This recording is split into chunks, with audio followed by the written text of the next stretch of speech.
옆에 계신 분들과 환하게 웃으면서 한번 인사할까요? 사랑합니다. 축복합니다. 인사 한번 해볼까요? 여러분, 이게 예배가 끝난 인사가 아닙니다. 그죠? 아직은. 여러분, 저희가 오늘 본문 말씀의 내용을 잘 알고 있습니다. 예수님께서 공생애를 시작하시고 나서 첫 번째 유월절을 맞이하시면서 예루살렘으로 올라가시죠. 그리고 예루살렘으로 가시면서 또 예루살렘 성전에 들어가시게 됩니다. 근데 오늘 본문 말씀에서 만나는 예수님은 저희가 익히 알고 있었던 예수님의 모습과는 조금 다른 것 같아요. 예수님께서 분노하시죠. 그리고 채찍을 들고는 사람들을 이렇게 쫓아내시는 장면이 나오고 있습니다. 여러분, 우리는 예수님의 가르침을 알고 있죠. 예수님께서는 항상 형제를 사랑하라 말씀하셨고 또 원수까지도 품으라고 말씀하시지 않으셨어요. 늘 인내하라고 하셨고 용서하라고 말씀하셨습니다. 여러분, 예수님께서 그렇게 가르치신 내용들이 신약 성경에 참 많이 나와요. 예를 들면 우리 마태복음 18장 21절에서 22절 말씀 화면에 나오는데 같이 한번 읽어볼까요? 그때 베드로가 나와 이르되 주여, 형제가 내게 죄를 범하면 몇 번이나 용서하여 주리이까? 7번까지 하오리이까? 예수께서 이르시되 내게 이르노니 7번뿐 아니라 7번을 70번까지라도 할지니라. 아멘. 맞아요. 예수님께서 이렇게 늘 가르치셨어요. 이걸 예수님께서 가르치기만 하신 것이 아니라 예수님을 실은 말도 안 되는 명목으로 잡아서 십자가에 죽이려고 하는 그 종교 지도자들, 또 그리고 사형 판결을 내렸던 빌라도 총독까지요. 예수님께서 그들을 저주하지 않으시고 오히려 그들을 용서하시죠. 십자가에 예수님을 잡아서 못 박고 십자가를 세웠던 로마 군병들까지도 예수님을 향해 침을 뱉고 가시 면류관을 씌웠던 그 로마 군병들까지도 예수님께서는 용서하셨거든요. 저희가 알고 있는 예수님의 모습은 인내하시고 용서하시고 원수라도 사랑하시는 그 모습이 저에게 훨씬 더 익숙하고, 아, 그렇지, 이런 분이 우리 예수님이시지, 우리 모두는 이렇게 생각하게 돼요. 근데 오늘 본문 말씀을 보시면 예수님께서 앞서 말씀드렸던 것처럼 채찍으로 사람들을 쫓아내시고 화내시고 분노하시는 모습이 나오고 있거든요. 그래서 오늘 본문 말씀의 내용을 참 많은 분들이 낯설어합니다. 근데 여러분, 예수님께서 이렇게 분노하시는 이유가 오늘 본문 16절 말씀에 나옵니다. 우리 16절 말씀 같이 한번 읽어볼까요? 비둘기 파는 사람들에게 이르시되 이것을 여기서 가져가라. 내 아버지의 집으로 장사하는 집을 만들지 말라 하시니. 아멘. 여러분, 예수님께서 이렇게 화내시는 이유를 16절에서 정확히 말씀하고 있습니다. 아버지의 집을 뭘로 만들었다고요? 장사하는 집으로 만들었다, 이렇게 말씀하시는 거죠. 그리고 이 말씀이 많은 성도들에게 참으로 인상적이거든요. 그래, 교회는 장사하는 집이 되면 안 되겠구나. 그래서 교회에서 어느 장사도 안 하려고 해요. 그래서 어느 교회는 바자회도 안 합니다. 아니면 여전도회나 남성교에 썼던 물건들을 갖다 놓고 성도분들에게 이렇게 저렴하게 파는 이런 것도 아예 못하게 하는 교회들도 있어요. 여러분, 그런데 오늘 본문에서 예수님께서 하신 말씀은 교회에 썼던 물건을 팔면 안 된다라는 그런 뜻이 아닙니다. 여러분, 이 말씀에서 예수님께서 뭐라고 말씀하시냐면 아버지의 집, 이런 말씀을 하시잖아요. 성전이 아버지의 집이다라는 말씀의 의미는 예수님은 그 아버지의 아들이라는 뜻이잖아요. 그러니까 예수님은 하나님의 아들이라는 것을 예수님께서 스스로 말씀하시는 겁니다. 여러분, 그런데 하나님의 아들 예수께서 성전에 오신다라는 이 내용이, 그것도 아세요? 이 구약 말씀에 이미 예언되어 있습니다. 저희가 구약 성경 말씀 가운데에서 예수님에 대한, 메시아로 오실 예수님에 대한 예언이 가장 많이 등장하는 성경이 스가랴서입니다. 그래서 예수님께서 예루살렘에 입성하실 때 나귀를 타고 입성하시는 것도, 그리고 예수님께서 은 30에 팔리시게 될 것도 예언되어 있는 성경이 스가랴서이죠. 여러분, 스가랴서 말씀이 정말 이상하게 끝나요. 스가랴서 가장 마지막 장 마지막 절이 14장 21절 말씀이거든요. 우리 화면에 나오는데 그 중에서도 가장 마지막 부분만 같이 한번 읽어볼까요? 그날에는 만군의 여호와의 전에 가난한 사람이 다시 있지 아니하리라. 아멘. 여러분, 이 말씀이 스가랴 가장 끝 말씀이에요. 그런데 이상하죠? 그날에 만군의 여호와의 전에 가난한 사람들이 다시 있지 않을 것이다. 이 말씀의 의미가 어떤 의미일까요?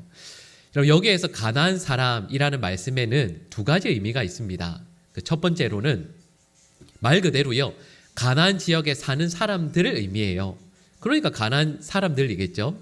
두 번째 의미가 있어요. 그게 뭐냐 하면 가난한 지역에 살던 그 가난한 사람들이 그 당시에 실제로 무역을 통해서 그리고 장사를 통해서 많은 부를 얻었거든요. 그래서 가난한 사람 이런 말의 뜻이 뭐냐 하면 장사하는 사람들이라는 뜻이 있습니다. 그러니까 스가랴서 가장 마지막 장, 가장 마지막 절, 그리고 가장 마지막 부분에서 뭐라고 말씀하고 있냐면 그날에 곧 하나님의 아들이 이 땅에 오시는 그날 여호와의 전에 장사하는 사람들이 이제는 없을 것이다, 이렇게 말씀하시는 거죠. 그러니까 이 말씀의 의미가 무엇이겠습니까? 그 전까지는 예루살렘 성전에 장사하는 사람들이 가득 있는 여호와의 성전에 타락한, 하나님께서 기뻐하시지 않는 일들이 일어날 것임을 예언하시는 거죠. 그러니까 그곳에 하나님의 아들 예수께서 가시는 것을 이미 스가랴서 말씀에서 예언하고 있다라는 거죠. 근데 여러분, 그곳에 예수님께서 가시게 되면 거기에서 무엇을 하실지도 예언에 나와 있을까요? 나와 있습니다. 그 말씀이 말라기에서 3장 1절에서 2절 말씀에 나와요. 우리 화면에 나오는데요, 조금 길긴 하지만 노란색 되어 있는 부분만 같이 읽어볼까요? 또 너희가 구하는 바 주가 갑자기 그의 성전에 임하시리니 그가 임하시는 날을 누가 능히 당하며 그는 금을 연단하는 자의 불과 표백하는 자의 잿물과 같을 것이라. 아멘. 이런 좀 긴 말씀인데요, 이 말씀의 의미를 간단히 말씀드리면 이런 겁니다. 하나님의 아들 메시아께서 마지막 그날에 성전에 임하실 거예요. 근데 임하셔서 무엇을 하신다고요? 성전의 모든 악한 것들, 부정한 것들을 여호와의 불로 다 심판하신다라는 말씀이에요. 여호와의 불로 모든 것을 다 쓸어버리시고 불로 다 태우셔서 성전의 부정한 것들을 다 없애버리실 것이고 성전에는 오직 정한 것들만 있게 하시겠다, 이것을 말씀하시는 거죠. 마치 엘리야가 기도했을 때 불이 내려서 그 제단에 있는 제물과 물을 모두 다 불태워 버렸던 것처럼 마지막 그날 하나님의 아들 그리스도께서 오셔서 여호와의 성전을 이렇게 정하게 하실 것을 예언하시는 겁니다. 여러분, 다시 한번 잘 생각해 보세요. 예수님께서 이 성전에 오시면 말라기서의 말씀대로라면 원래는 어떻게 해야 되죠? 성전에 있는 모든 걸 다 불로 심판하셔야죠. 여러분, 채찍, 노끈으로 채찍 만들어서 치실 게 아니라 손을 들고 기도하셔서 성전에 있는 모든 대제사장, 악한 사람들, 거기는 제물들 전부 다 어떻게 해야 된다고요? 불로 태우셔야 된다고요. 근데 예수님께서 그렇게 하지 않으십니다. 여러분, 그냥 노끈으로 채찍을 만들어 사람들을 쫓아내세요. 말라기서 말씀에 나오는 예언에 비하면 참 약하죠. 그걸 또 알 수 있는 것이 우리 읽었던 16절 요한복음 2장 16절 말씀 상반부에 보시면 이렇게 말씀이 나옵니다. 노란색으로 되어 있는 부분 같이 읽어볼까요? 비둘기 파는 사람들에게 이르시되 이것을 여기서 가져가라. 아멘. 이 말씀의 뜻이 뭔지 아시겠죠? 바로 이 말씀 앞부분 보시면 양과 소는 예수님께서 노끈으로 채찍을 만들어서 땅바닥을 치시면서 다 쫓아내세요. 근데 비둘기는 그렇게 해서 쫓아내면 날아가 버리잖아요. 그러면 비둘기를 파는 사람들이 손해를 입잖아요. 그래서 뭐라고 말씀하시냐면 야, 이 비둘기 가지고 가. 여러분, 이 비둘기조차도 예수님께서 소홀히 하지 않으시는 거예요. 파는 사람들 손해 입을까 봐 그것까지 걱정하시는 거죠. 그러니까요, 말라기서 말씀에서 예언된 이 땅에 심판주로 오실 그 모습이 아니라 예수님께서는 이곳에 오셔서 사람들을 쫓아내시고 화를 내시지만 오히려 훨씬 더 부드럽게 사랑이 가득한 모습으로 그들에게 다가오시는 거죠. 근데 이 모습을 보면서 분명히 예언된 말씀으로 비하면 예수님께서는 이렇게 부드러운 모습으로 오셨는데 여러분 이때 이 모습을 본 사람들이 예수님께 화내요. 그리고 예수님께 따지죠. 도대체 네가 뭐라고? 네가 지금 이렇게 하고 있는 표징을 우리에게 보여줘라. 이렇게 이야기합니다. 그 뜻이 뭐냐 하면 무슨 자격으로 이 일을 하는지 우리에게 뭔가 우리로 말하면 암행어사가 가지고 있었던 마패처럼 그런 걸 한번 보여봐. 네가 무슨 자격으로 이렇게 하는 거야? 이렇게 이야기하죠. 여러분 그때 예수님께서 하셨던 대답이 요한복음 2장 19절 말씀입니다. 우리 한번 같이 읽어볼까요? 예수께서 대답하여 이르시되 너희가 이 성전을 헐라 내가 사흘 동안에 일으키리라. 아멘. 여러분 이 19절 말씀을 보시면 예수님께서 두 가지 성전을 말씀하세요. 그 첫 번째가 헐어버려야 할 성전을 말씀하고 있고 그 성전을 헐고 나서 다시 일으킬 성전을 말씀하시는 거죠. 여러분 중요한 것은 헐어버릴 성전과 일으키실 성전이 다르다라는 겁니다. 근데 여러분 여기에서 헐어버릴 성전이 무엇인가라고 했을 때 그건 지금 예수님께서 보고 계시고 또 그리고 곁에 있는 모든 사람들이 함께 보고 있는 헤롯 성전을 의미하죠. 여러분 헤롯 성전은 그 당시에 아주 화려하고도 큰 규모를 자랑했던 성전입니다. 여러분 이 말씀해 보시면 46년 동안 지었다라고 이야기하잖아요. 헤롯 대왕이 아주 오랫동안 심혈을 기울여서 지었던 성전이 바로 이 성전입니다. 사람들이 볼 때는 대단해 보이죠. 그런데 예수님께서 보실 때는 그러지 않아요. 예수님께서 보실 때 이 헤롯 성전은 탐욕과 거짓과 욕망이 가득한 성전입니다. 그래서 여러분 이 성전에 있는 그 누구라도요, 예수님의 말씀처럼 아주 일말의 양심이라도 있다면 하나님의 마음과 뜻으로 나 자신을 조금이라도 살펴보는 사람이라면 그 성전을 허물어 버려야 할 만큼 악한 성전이 되어버렸죠. 그 성전에는 하나님의 영광, 하나님의 임재, 성령의 권세 이런 것들은 전혀 없는 성전이었습니다. 그리고 이 말씀을 함께 나누면서 저희는 지금 바로 이 순간 우리의 교회에 무엇이 있어야 할지를 생각하게 돼요. 여러분 분명히 이 당시의 성전과 지금 저희가 신앙생활하고 있는 교회 혹은 이 예배당은 개념이 다릅니다. 그렇지만 유사한 점들이 있죠. 저희가 하나님께 나와 예배 드린다라는 그 점에서는 분명히 일맥상통한 면이 있습니다. 여러분 그런데 저희가 함께 모여 예배하고 있는 이 교회 가운데 예수님께서는 하나가 있어야 된다고 말씀하시는 거예요. 교회가 아무리 화려하고 멋져 보이고 사람들이 많이 있다 할지라도 많은 사람들이 찾는 그곳이라 할지라도 그 교회 가운데 성령의 역사가 없으면 하나님의 임재하심이 없다면 그곳은 허물어 버려야 할 곳이라 말씀하시는 거죠. 우리 성도들의 심령을 새롭게 하는 성령께서 마치 생수의 강처럼 흘러나는 그런 은혜와 역사가 있지 않으면 예배를 드리면서 우리의 심령이 새로워지고 하나님 앞에 통곡하는 일들이 일어나지 않으면 우리 주님께서는 그곳을 마치 허물어 버려야 하는 성전과 같다라고 말씀하시는 거예요. 건물은 웅장해요. 사람들은 많습니다. 그리고 목사는 앞에 서서 그럴듯하게 설교해요. 성도들도 그럴듯하게 신앙생활 하는 것 같아요.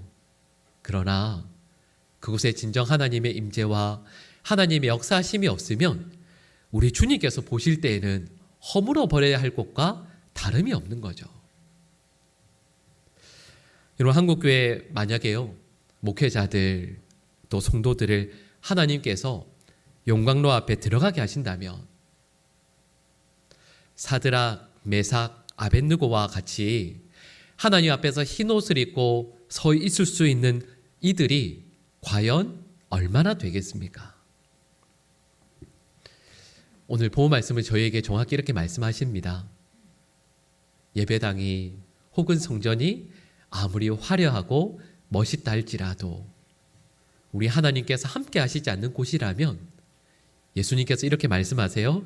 이 성전 허물어 버리라. 여러분, 그러면서 예수님께서 그들에게 다시 일으키실 성전을 말씀하십니다. 여러분, 그리고 일으키실 성전이 바로 예수님 자신을 의미한다 말씀하시는 거죠. 분명히 말라기 선지자의 예언대로라면 불로 다 태워서 심판하셔야만 하지만 예수님께서는 그들을 위해 친히 자신이 성전이 되어 주실 것을 말씀하시는 겁니다. 악한 유대인들, 그리고 그 악한 유대인들 때문에 이방인의 뜰을 다 빼앗겨서 하나님 앞에 설 기회조차 얻지 못하는 그 이방인들을 위해서, 모든 이들을 위해서 예수님께서 친히 성전이 되어 주실 것을 말씀하세요. 그런데 여러분, 대충 되겠다 말씀하시는 것이 아니라 17절 말씀처럼 예수님께서는 자기의 힘, 자신의 생명까지 다해서 우리 모두의 성전이 되어 주실 것을 말씀하시는 겁니다. 자, 여러분, 여기에서 예수님께서 성전이 되어 주시겠다라고 하시는 것은 아주 특별한 의미가 있어요. 이는 우리는 구약시대의 이 성전의 구조를 알고 있습니다. 가장 중심에 뭐가 있죠? 하나님께서 임재하시는 지성소가 있습니다. 여러분, 그 지성소에 대제사장이 1년에 딱 한 번 들어가요. 그런데 여러분, 지성소에 대제사장이 들어가요. 그때 어떻게 하나님께서 임재하시는 거죠. 여러분, 그러면 대제사장은 하나님의 임재를 그때 경험하는 거예요. 그리고 나서 대제사장이 지성소에서 나와서 성소의 문을 열고 나갑니다. 그러면 그 앞에 번제단이 있고 이스라엘의 남자들이 예배드릴 수 있는 이스라엘의 뜰이 있어요. 그럼 이스라엘의 뜰에 나와 있는 유대인 남자들을 향해서 대제사장이 뭘 보여줄까요? 하나님께서 임재하신 하나님의 은혜를 누리는 나 대제사장을 통해서 하나님 한 분으로 만족한 인생, 세상이 아니라 하나님께서 내 삶에 역사하시니, 하나님께서 나와 함께 하시니 세상의 그 어떤 것도 넉넉히 감당할 수 있고 이겨낼 수 있고, 아무리 많은 걱정과 두려움이 있다 할지라도 하나님이 임재하셨을 때 내 얼굴에, 내 심령에 감사와 평안이 가득한 바로 그 모습을 이스라엘의 남자들에게 보여주는 거예요. 그러면 이스라엘의 남자들이 그걸 보는 거잖아요. 체험하는 거죠. 그러면 어떻게 할까요? 이스라엘의 뜰에서 문을 열고 나가면 여인의 뜰이 있습니다. 그 여인의 뜰에 누가 나와 있죠? 내 아내, 내 자녀들이 있어요. 그들에게 보여주는 거죠. 대제사장을 통해서 경험했던 하나님께서 우리와 함께 하시니 어떤 어려움이라도 이겨낼 수 있더라. 하나님께서 우리 이스라엘과 함께 하신다. 하나님께서 우리의 심령을 위로하시고 도우실 것이다. 어떤 어려움을 만난다 할지라도 하나님께서 우리와 함께 하시면 이겨낼 수 있다라는 걸 이스라엘의 남자들이 사랑하는 아내와 가족들에게 보여주는 거예요. 그럼 여러분, 온 가족들이 함께 모여서 그 하나님을 찬양하는 거죠. 근데 여러분, 그 여인의 뜰을 지나면 뭐가 있죠? 이방인의 뜰이 있어요. 이방인들은 그 자리에 나올 수 없거든요. 그런데 이방인들이 이방인의 뜰에 와서 뭘 하는 걸까요? 이스라엘 백성들이 함께 모여 하나님의 임재로 인해서 감사하고 행복해하는 걸 이방인의 뜰에서 보는 거예요. 하나님께서 살아계신다고 하시는데, 하나님께서 이스라엘 민족을 이끄시고 인도하신다라고 하는데 우리가 그 하나님을 체험할 수는 없을까? 이방인의 뜰에 와서 그 모습을 보는 거예요. 그리고 이방인들이 돌아가면서 어떻게 하는 걸까요? 살아계신 하나님을 찬양하는 거죠. 하나님이 정말 살아계시구나. 저 어려움 많고 힘들었던 이스라엘 백성들이, 그 가족들이 대제사장과 남자들과 가족들을 통해서 살아계신 하나님을 찬양하는 그 모습을 보니 정말로 하나님께서 살아계시는구나. 그리고 이방인들이 그걸 체험하면서 돌아가요. 하나님을 찬양하면서 우리도 하나님을 믿게 되리라. 하나님을 찬양하리라. 그런데요, 오늘 본문 말씀의 내용이 어떤 배경이냐면 그 이방인의 뜰을 빼앗긴 거죠. 이방인의 뜰에서 재물을 갖다 놓고 장사합니다. 돈을 갖다 놓고 성전에 드릴 수 있는 그 돈으로 환전하는 거죠. 이방인은 이제 와도 하나님께 예배 드릴 수가 없어요. 그런데 저 멀리서라도 이방인들이 그래도 하나님의 임재를 경험한 하나님의 백성들의 모습을 보고자 하는데 여러분, 하나님의 백성들의 모습이 바뀌었어요. 어떻게 바뀌었죠? 대제사장이 하나님의 임재를 구하지 않습니다. 이스라엘의 남자들이 그걸 더 이상 원하지 않아요. 이제는 그들의 삶의 제1번 되는 것이 하나님의 임재가 아니라 뭐가 됐죠? 돈이 됩니다. 하나님의 임재를 보고자 왔던 이방인들이요, 자기들과 똑같이 살아가는 대제사장, 이스라엘의 남자들, 그 가족들을 보는 거예요. 그리고 이방인들이 힘없이 돌아가는 거죠. 여러분, 그때 예수님께서 뭐라고 말씀하시냐면 내가 성전이 되겠다 말씀하시는 거예요.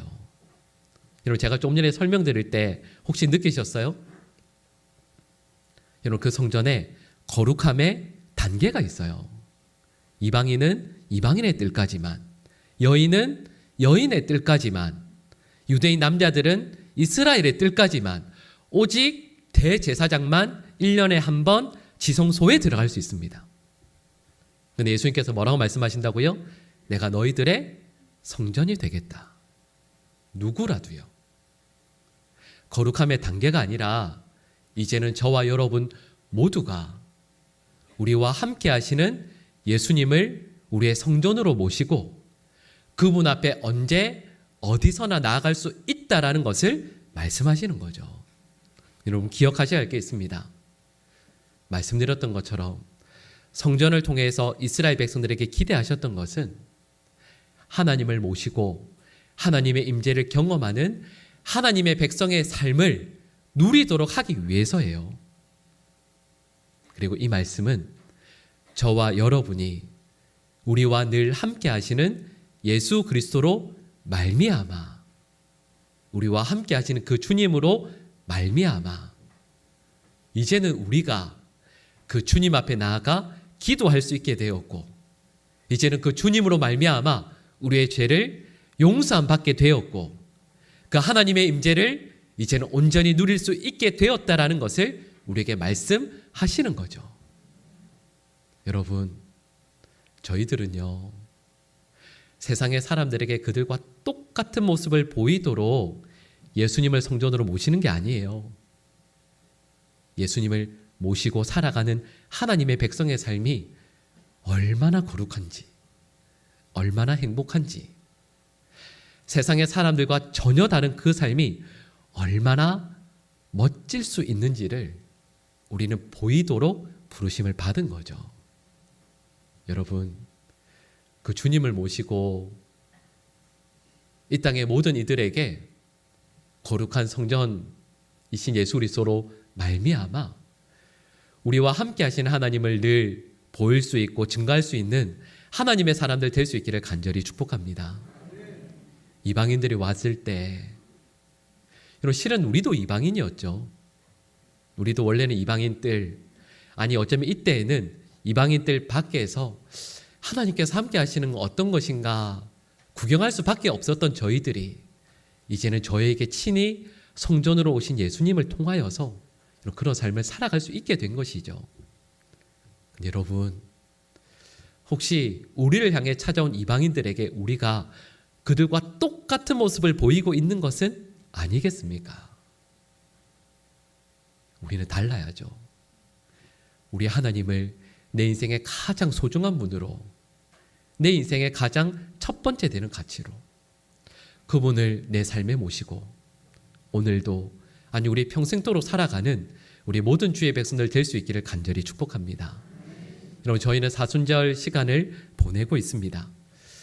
여러분, 사순절 기간을 보내면서 저와 여러분들이 해야 될 것은 예배당에 나왔을 때 이때만큼은 경건하게, 신실하게, 누가 봐도 훌륭하게 그렇게 사는 것도 실은 꼭 필요하죠. 근데 여러분, 꼭 기억하셔야 할 것이 있습니다.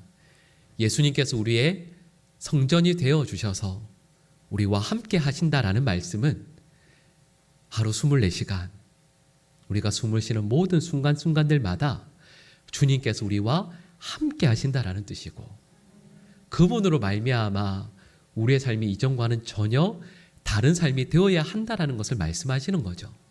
여러분, 사순절 시간 보내시면서, 아니 우리 평생의 삶 동안 우리와 함께 하시는 그 주님을 온전히 모시고 세상이 아니라 하나님을 내 인생의 가장 첫 번째 되는 그 가치, 소중한 분으로 모시고요. 그 주님의 나라와 영광을 위해 살아가는 우리 사랑하는 모든 주의 백성들 될 수 있기를 간절히 축복합니다. 기도하겠습니다. 사랑의 하나님 아버지, 은혜를 감사드립니다. 부족한 저희들에게 우리 주님께서 오셔서 저희들의 모든 것들을 심판하시고 깨워 부숴버리시는 것이 아니라 오히려 저희들의 귀한 성전이 되어주시고 저희와 함께 하여 주신다 약속해 주시고 함께 하여 주심을 믿습니다. 그 하나님 앞에서 저희들 온전히 우리와 함께 하시는 주님을 모시고 주님 앞에서 주님을 가장 소중하고 첫 번째 되는 가치로 모시고 세상의 사람들과 온전히 다른 세상의 명예, 세상의 돈을 내 삶의 1순위로 삼고 살아가는 인생이 아니라 헤롯의 성전의 삶을 살아가는 것이 아니라 우리 예수 그리스도를 우리 삶의 성전으로 모시고 그 앞에 거룩하고 진실하게 살아가는 모든 주의 백성들 되게 하여 주시옵소서. 이 모든 간구를 예수님의 이름으로 기도드립니다. 아멘.